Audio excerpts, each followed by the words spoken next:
of it all, untouchable, a new animal. This is how legends are made.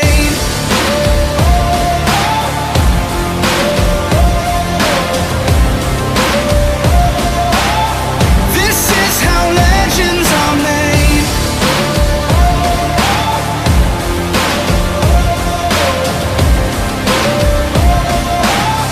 This is how legends are made.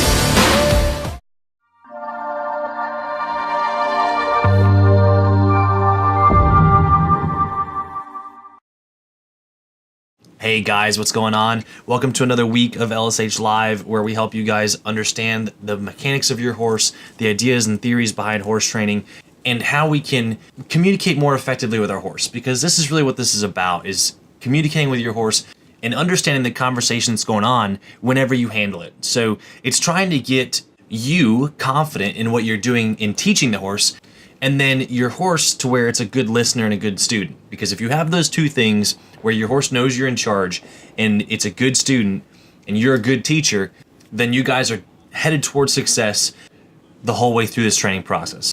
So if you've been following along the last couple weeks, we've been covering a lot of lunging stuff. So we've taken this horse and another one along through the lunging, trying to get them to understand that lunging is more about doing transitions and getting a hold of their mind than getting a hold of their legs and getting them tired.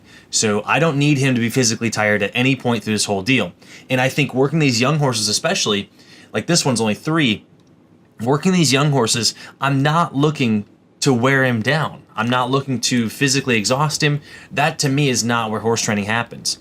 I want to get his mind in the game as quickly as possible and get him focused on the job that we're trying to do. So this is going to be one of the first times that I've had him saddled here, and you can see he's challenging me a little bit, right? So this is getting a saddle on his back for one of the first times. So it's getting him to where he goes forward. That's all I need right now. So I need him to stay committed to the circle, because there's going to be a time where I'm on his back. And if he goes to bucking like this, I don't want him to stop and turn around and jump in the air, because those are things that are difficult to ride. If he's bucking but maintaining going forward, and probably more importantly than that, maintaining a circle going forward, or even the gear that I put him in, then I'm in good shape under saddle. And it might not seem like that watching this video, like, oh my gosh, like if you think about it, you're gonna be on there, it's gonna be scary. But if he's maintaining the circle and he's maintaining the gear, then it's predictable. So the next step is gonna be predictable. The next lope step or jog step or whatever it's gonna be is gonna be super predictable. It's easier for me to maintain my balance if I know where he's going next. The place that I get in trouble as a rider is if I don't know where he's going. So there's going to be times where you see him like spin around or try to reverse direction or stop and face me and jump in the air. Those are things that are hard to ride. So I want to take those out of the equation. If I can get him to where he'll just maintain the circle, and even if he bucked under saddle, which he probably won't if we go through this whole process, even if he bucks under saddle, I'm okay. So I just tell like Mace, he'd be lunging me. I say, hey Mace, like make him go forward. Make him go forward. I don't care how hard he bucks. I don't care anything about that. I'm going to pick his head up, and as long as we're going forward, I'm in good shape. It's when he throws in the spins or the sudden stops or changes of direction that, as a rider, I've got my work cut out for me. It's going to be hard to sit and ride. So this is why I like starting horses in a round pen, and this is why it is safer to do this on a lunge line for the first couple rides than to just do it out in the open, because it gives him too much room to do what he wants to do.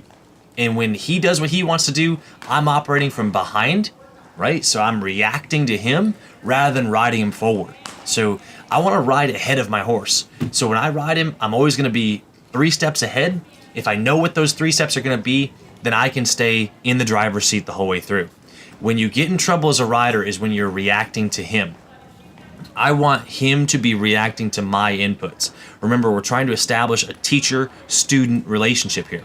So if I'm directing the conversation, if I'm leading the way, then he's going to have to follow and listen to me. The second I start reacting to what he's doing and I start riding from behind, I'm in trouble as a rider, right? So he's going to have to take control. He's going to have to tell me where he's going next, and I'm going to react to that. If I get caught out of position, if he goes left and I think he's going right, I'm hitting the ground. So luckily, starting horses this way in 12 years of doing this, starting colts every single year, honestly, they don't buck under saddle. So I couldn't tell you the last time I had a horse take off bucking under saddle on me when I started it. I think it was when I was at Troy's, 2008, 2007. So if you start them correctly and you're not in a rush and you have the right idea behind all of this, you won't run into these kind of problems. The other benefit to this, and why I focus so much about it, is that I've got a good foundation for lunging here. I've got a horse that understands that he's supposed to go forward. He's supposed to stay on the circle. He's not supposed to duck or dive out or lean into me. And if he's maintaining all of his thoughts on that job, then he has less time to be focused on the outside of the circle. So that's where I really use the powers of observation to see, are you looking to the outside? Are you not focused on the task at hand? Are you worried about what's going on outside of the arena? Are you letting other factors kind of distract you from the job that I'm giving you? And it's when he gets distracted from the job that I'm giving him, like right there, like he looks off, he's interested in what's going on. I've got to get his attention back on me. I've got to do a transition. I've got to give him a command to get him focused back on my lesson right here to keep me safe under saddle. So if I can keep him focused on me, if I'm giving him a big enough job to stay focused on me, then I'm in good shape when I go to get on his back. So I'm making progress towards the end goal. And I think a lot of times people get in trouble with their horses, like they spook and they do scary things because they just aren't giving them a big enough job. If that horse doesn't have enough to worry about in his own little world within 5 feet of him, then I'm going to run into trouble when I go to get on his back because he's going to allow all of these outside factors like sounds or horses or whatever it may be spook him and get him riled up. My horses under saddle have so much to do that they're not worried about what's happening around them. And that's a big deal, especially these young horses, that it keeps me safe under saddle. So the second that he goes to bucking or gets distracted, I'm giving him a command. I'm going to put him back in motion. I'm going to make him go back forward. I'm going to give him a thing to worry about that's within our lesson. So I'm giving him something to worry about that's right here. So even if my horse was to spook, my mission, my objective is to get back to work as quickly as possible. I've seen people start young horses, and when they take off bucking, they try to stop them.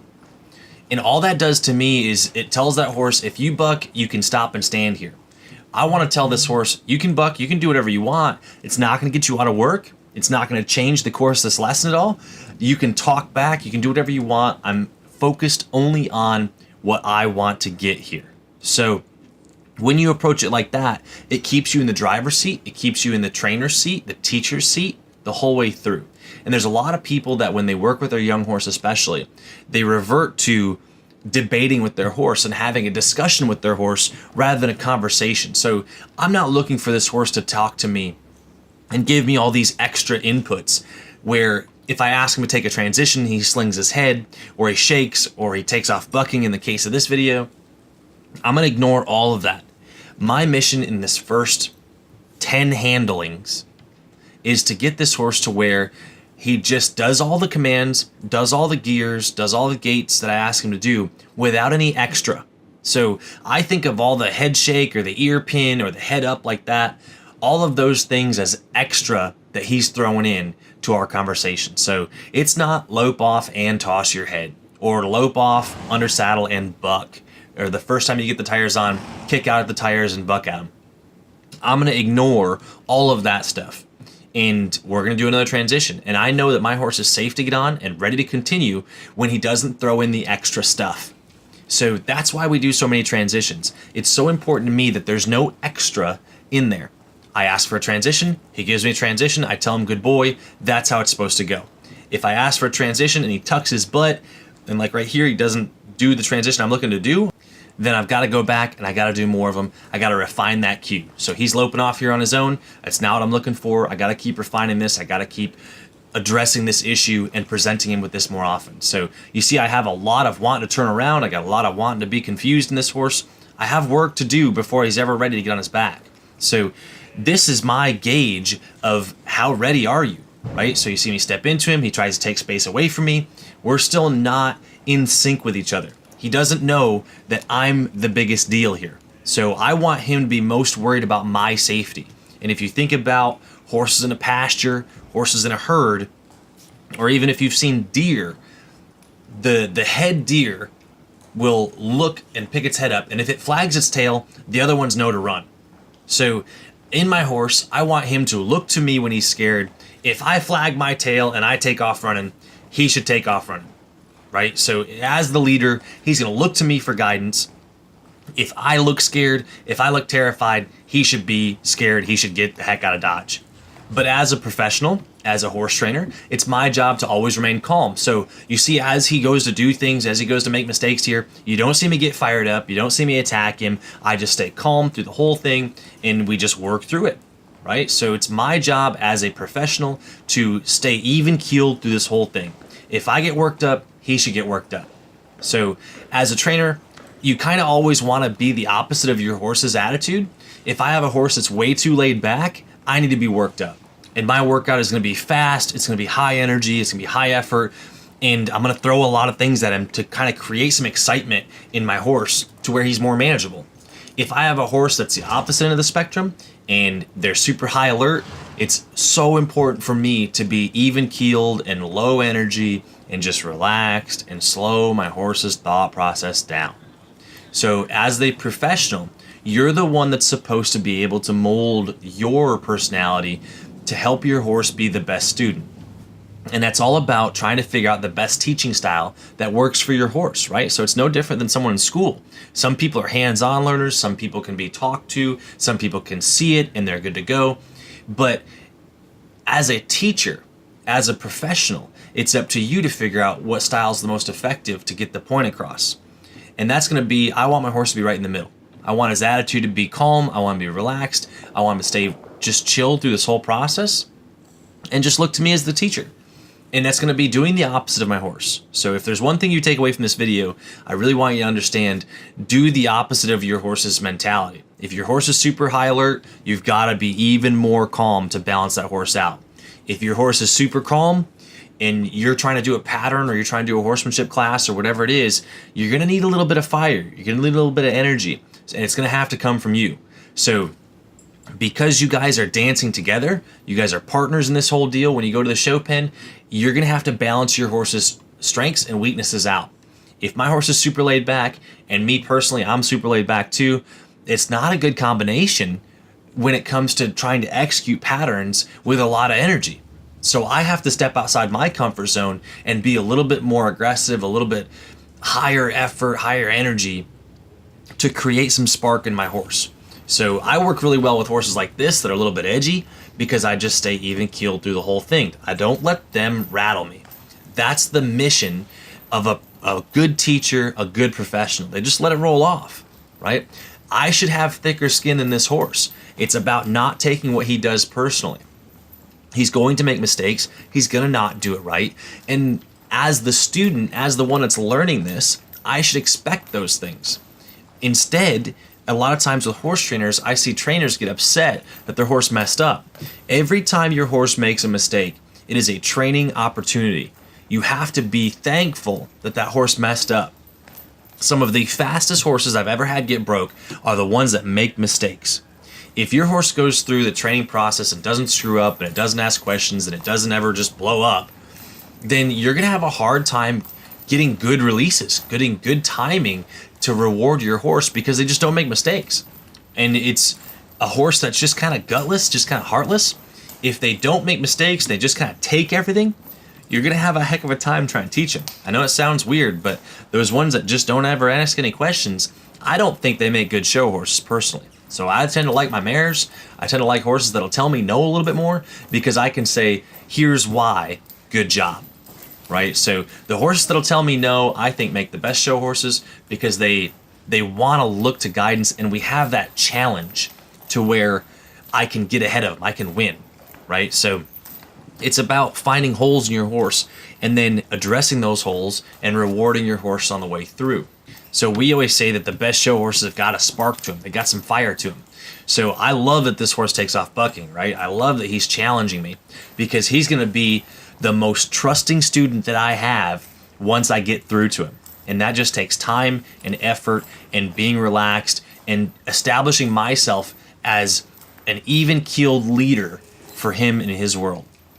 So that's it for this week's video, guys. A lot of theory behind this 2-year-old stuff. It's so important to me that you guys understand the position that I'm coming from in training these horses and how I start my young ones. Like I've said time and time again, the first 30 days to me is the most important. This sets the tone for how he's going to learn the rest of his life.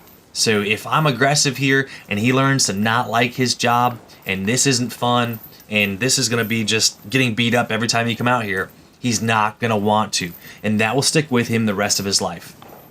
The problems and holes that I create or don't address here in the first 30 days are going to bite me in the butt down the road. So you got to have a good plan here. You got to have a good idea of where you're going next and how to address the issues that come in. Luckily, we got a lot of footage here for you guys. We've got 2 horses we're starting up at the same time here. A lot of holes in those horses, a lot of problems that they present with us. We got a lot of footage we want to cover for you. So the next couple weeks here, we're going to focus on colt breaking and finding these holes. I know a lot of you guys have sent videos in of your young horses. You've got horses at home that you're restarting. And some of you that pulled horses from the trainers because they saw that they weren't doing a good job. And that happens, right? We're not looking to put people out of business here, but there's a lot of bad horse training out there.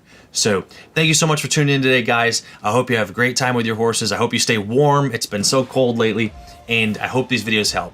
If you have questions, comments, concerns, Macy and I are always here to answer them for you and just help you work through them.